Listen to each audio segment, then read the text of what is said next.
Assalamu alaikum wa rahmatullahi wa barakatuh. Do you know why men always act like they've got a lot to prove? Why we even have the concept of being a real man? It's probably why we don't cry or show emotion very much. Men always act like they have to justify their existence. We go through life with a chip on our shoulder. It's almost like men act like they have to prove someone wrong about us. Well, think about it. That's exactly what we're doing.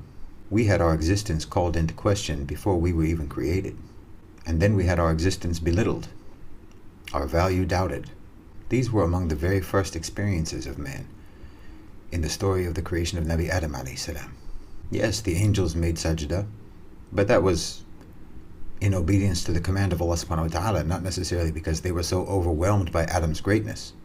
The one independent assessment of man that he heard was, أنا خير منه.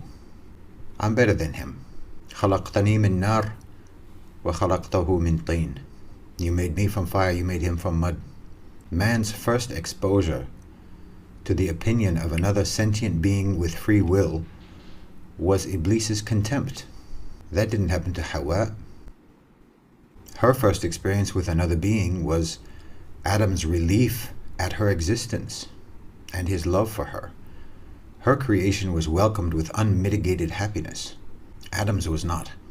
Men carry a sense of that with us, and that can be a good thing if we are aware of what makes us feel that way and then channel it appropriately and constructively. Because yes, the whole motivation of Shaitan is to prove himself right, to prove that his refusal to make sajda was justified. And he wants our misconduct to absolve him from blame for his defiance. He wants to prove that we are unworthy. So we need to recognize that what drives us as men to prove ourselves is this primordial desire to prove that Shaitan was wrong about us, to prove that he was wrong to doubt us, and to prove that we deserved the honor that Allah subhanahu wa ta'ala gave us.